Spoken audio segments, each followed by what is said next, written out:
आज मला अतिशय आनंद आहे की शिवरात्रीच्या पूर्व दिवशी या अतिशय सुंदर अशा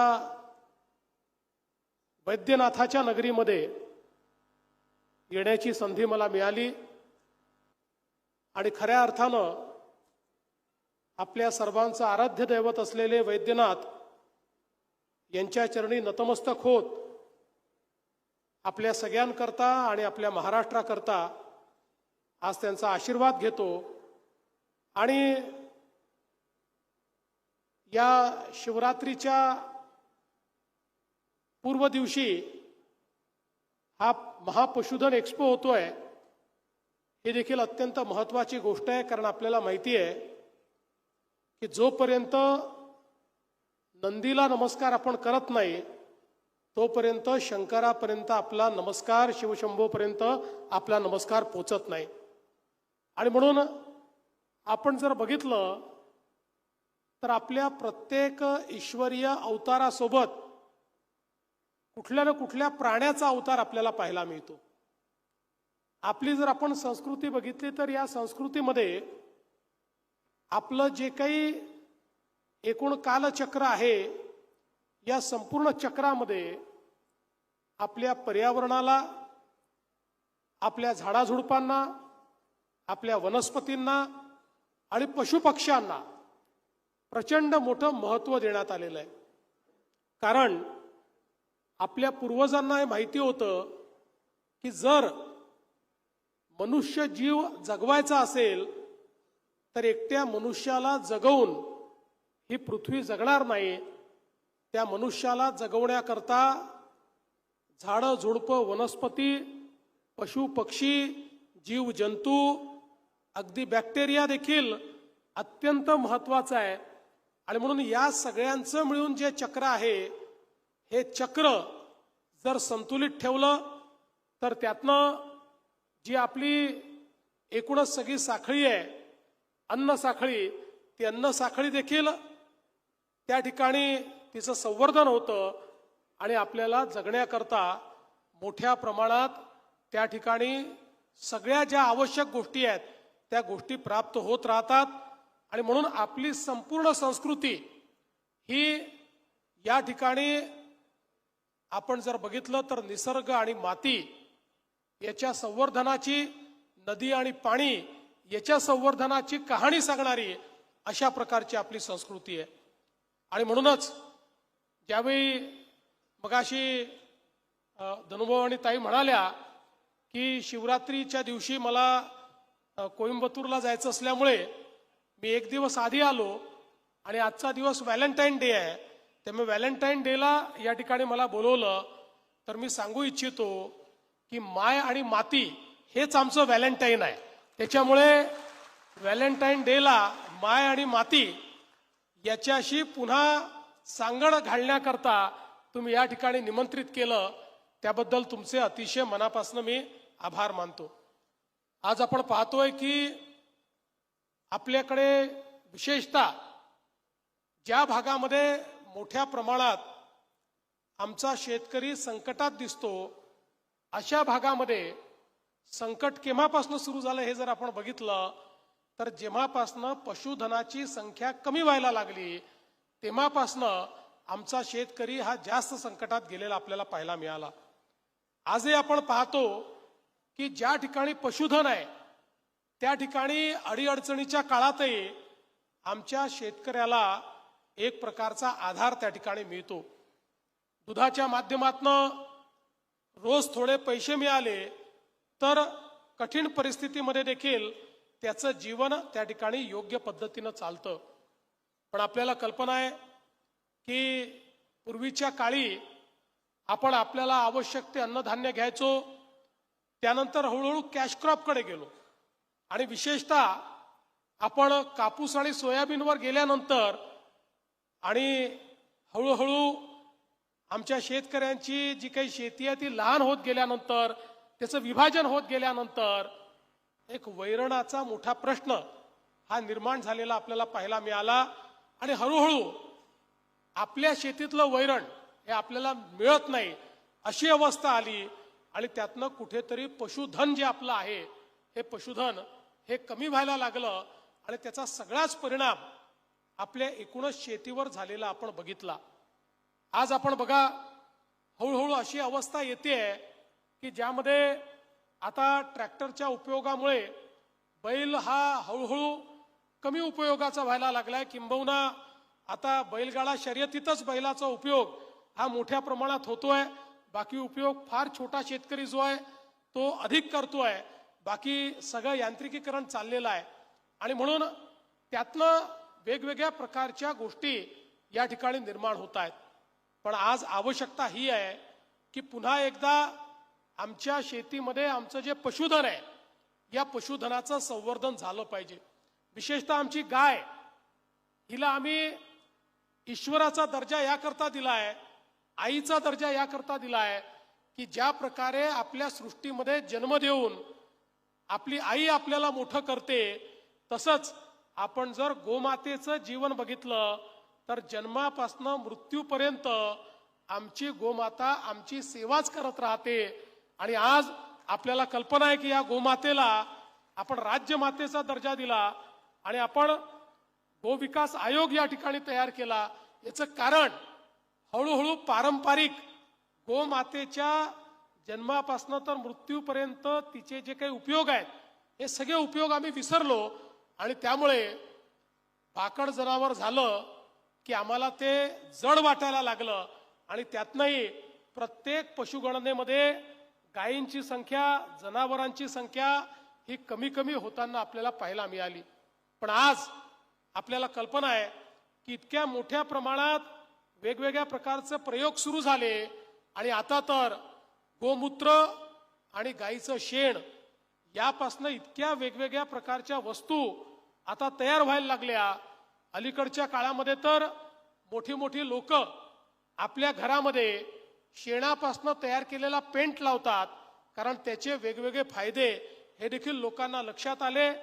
आज वेगवेगळं अनुसंधान करून ज्या प्रकारे वेगवेगळ्या प्रकारच्या औषधी या सगळ्या गोष्टींपासून तयार होत आहेत त्या देखील मला असं वाटतं की एक नवीन अशा प्रकारची व्हॅल्यू चेन या माध्यमातून तयार होते.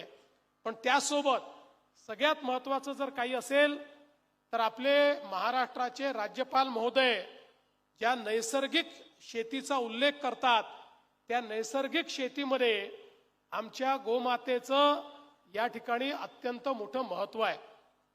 आज आपल्याला कल्पना आहे रासायनिक खतांमुळे एकीकडे शेतीची उत्पादकता कमी व्हायला लागली आहे, आमची उर्वरा क्षमता कमी व्हायला लागलेली आहे, आमची जमीन ही बंजर व्हायला लागलेली आहे आणि हळूहळू आमची अवस्था अशी आहे की ज्या प्रकारे शेतीमध्ये आम्हाला खर्च करावा लागतो त्या तुलनेनं उत्पादकता नाही, त्यामुळे त्या तुलनेनं शेतमालाला भाव नाही आणि त्यातून कुठल्या तरी दुष्टचक्रामध्ये आमचा शेतकरी अडकलेला दिसतो. पण आज ज्या प्रकारे जीवामृताचे प्रयोग शेण असेल, गूळ असेल अशा वेगवेगळ्या गोष्टी घालून जे प्रयोग तयार झाले आज ते प्रयोग इतके यशस्वी होत आहेत की 100% रासायन रहित अशा प्रकारची शेती आणि ज्या शेतीमध्ये पहिल्याच वर्षी आपली उत्पादकता वाढू शकते अशा प्रकारची नैसर्गिक शेती आता त्या ठिकाणी सुरू झालेली आहे.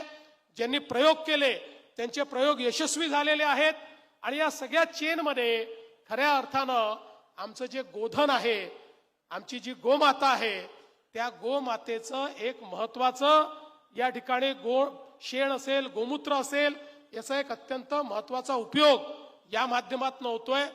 आणि जे शेतकऱ्यांनी सुरू केलं त्या सगळ्यांचा उत्पादन खर्च अर्ध्यावर आला आणि उत्पादकता मात्र 1.5 पटीकडे चाललेली आहे आणि त्यातनं जी काही विषयुक्त अशा प्रकारचं अन्नधान्य आपण तयार करत होतो ते अन्नधान्य देखील आता हळूहळू पौष्टिकतेकडे वळत आहे. आणि म्हणून मला असं वाटतं की जे गोधनाचं महत्व, हे जे आपल्या जनावरांचं महत्व आपल्या पूर्वजांना माहिती होतं ते पुन्हा एकदा माहिती करून घेण्याची आवश्यकता आहे. आज सायन्स खूप पुढे गेलाय. मगाशी ताई सांगत होते एम्ब्रिओ ट्रान्सप्लांट हा विषय असा आहे की ज्यामध्ये सेक्स सॉर्टेड सिमेंटमुळे आता आपण जवळजवळ सगळ्या जे काही गोरे या ठिकाणी तयार होतात सगळ्या आपण गायी त्या ठिकाणी तयार करू शकतो किंवा स्त्री भ्रूण हे त्या ठिकाणी इम्प्लांट आपण करू शकतो. अशा प्रकारची व्यवस्था ही उभी झालेली आहे. आणि आपल्याला माहिती आहे की पुन्हा एकदा विशेषतः आपल्या ज्या देशी गायी आहेत, गीर असेल, साहिवाल असेल किंवा अगदी आपल्याकडच्या देवणी असेल, गवळव असेल, या ज्या सगळ्या देशी गायी आहेत, आता या देशी गायींचं महत्व हे पुन्हा एकदा समजायला लागलं. आज जो आपण विदर्भ मराठवाडा चा एक करार हा मदर्स डेअरी सोबत केला, मागच्या काळात ज्यावेळेस हा करार आपण सुरू केला आणि या कराराच्या अंतर्गत ज्यावेळी आपण मदर्स डेअरीच्या माध्यमातून दूध घेणं सुरू केलं, मला सचिव महोदय आपल्याला सांगायचं आहे की आमच्या वर्धा जिल्ह्यामध्ये ज्या गवळव गायी आहेत त्यांच्या दुधाला 40 रुपये 45 रुपयापर्यंत किंमत आली. इतकं फॅट पर्सेंटेज त्या ठिकाणी त्याच्यामध्ये चांगल्या पद्धतीचं होतं. आणि म्हणून आज या सगळ्या गोष्टी आता आपल्याला उपलब्ध आहेत. आणि त्यासोबत मोठ्या प्रमाणात वैरण विकास हा कार्यक्रम पुढच्या काळामध्ये आपल्याला हातामध्ये घ्यायचा आहे. आता या ठिकाणी काही सायलो तयार करणाऱ्या मशीन्स देखील आपण बघितल्या. सायलेज हे एक अत्यंत महत्वाची गोष्ट आहे की आपल्याला जर गोधन वाढवायचं असेल, आपल्याला जर गाई म्हशी वाढवायच्या असतील, तर आपल्याला मोठ्या प्रमाणात वैरण विकासाचा कार्यक्रम हातामध्ये घेऊन आणि सायलेजेसच्या माध्यमातून अगदी कमी किमतीमध्ये आमच्या जे काही शेतकरी आहेत या शेतकऱ्यांना ते वैरण मिळेल अशा प्रकारची एक चेन ही आपल्याला तयार करावी लागेल. आणि म्हणून आता जे कार्यक्रम आपण हातामध्ये घेतले आहेत या कार्यक्रमामध्ये विशेष भर शेतकऱ्यांना त्या ठिकाणी मदत करून वैरण विकासाकरता प्रोत्साहित करून आणि त्यांचं सगळं जे काही ते तयार करतील ते पूर्ण वैरण हे विकत घेऊन आणि त्याची एक सप्लाय चेन तयार करणं, अशा पद्धतीनं पुढच्या काळामध्ये आपल्याला काम करायचं आहे.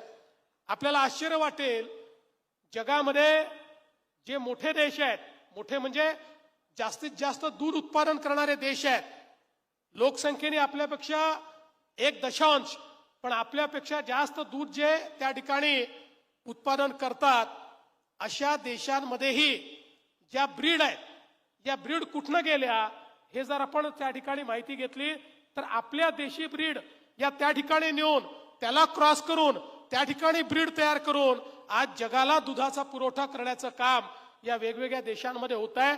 त्यामुळे मला असं वाटतं की आपल्याला देखील पुढच्या काळामध्ये हेच काम या ठिकाणी करावं लागेल आणि त्यासोबत आपली उत्पादकता ही देखील वाढवावी लागेल. आज आपण बघितलं तर पंजाब मधली देशी गाय ही जवळपास 9.5 ते 10 लिटर दूध देते आणि आपल्याकडे ती 2.5 लिटर दूध देते. त्यामुळे याच्यामध्येही आपल्याला पुढच्या काळामध्ये लक्ष घालून आणि त्यातनं आपली गाय जास्तीत जास्त दूध कशी देईल, ती पौष्टिकता आपल्याला कशी आणता येईल या संदर्भातला आपल्याला लक्ष द्यावं लागेल. संकरित गायचा विचार केला तर तिथेही तिकडे 15 लिटर देते, आपल्याकडे 10 लिटर देते. मला वाटतं म्हैस देखील तिकडे 10.5 लिटर देते, आपल्याकडे 5.5 लिटर देते. तर या सगळ्या गोष्टींमध्ये आपल्याला लक्ष घालून आणि या सगळ्या गोष्टींमध्ये आपल्याला कशा पद्धतीनं चांगलं काम करता येईल याचा प्रयत्न येत्या काळामध्ये करायचा आहे.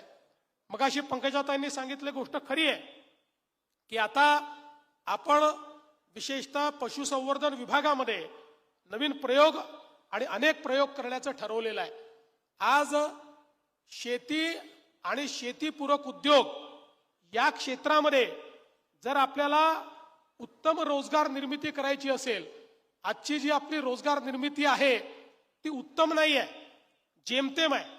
उत्तम रोजगार निर्मिती करायची असेल तर हे जेवढे जोडधंदे आहेत, कुक्कुटपालन असेल, शेळीपालन असेल, गोपालन असेल आणि यासोबत मत्स्यपालन असेल, मत्स्य व्यवसाय असेल, अशा ज्या वेगवेगळे व्यवसाय आहेत या सगळ्या व्यवसायांना आपल्याला चांगल्या पद्धतीनं त्या ठिकाणी करावं लागेल.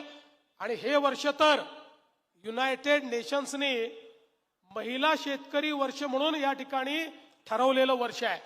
त्यामुळे आमच्या महिला शेतकरी, महिला गोपालक, महिला कुक्कुटपालक, महिला शेळीपालक अशा प्रकारे एक मोठा कार्यक्रम ताई आपल्याला हातामध्ये घ्यायचा आहे. आणि म्हणून मी तुम्हाला आजच आश्वस्त करतो की तुमच्या विभागातर्फे जेवढ्या योजना तयार होतील त्या सगळ्या योजनांना बजेटमध्ये निधी उपलब्ध करून देण्याचं काम हे आम्ही या ठिकाणी निश्चितपणे करू आणि त्या माध्यमातून खऱ्या अर्थानं या क्षेत्राला पुढे नेण्याचं काम करू.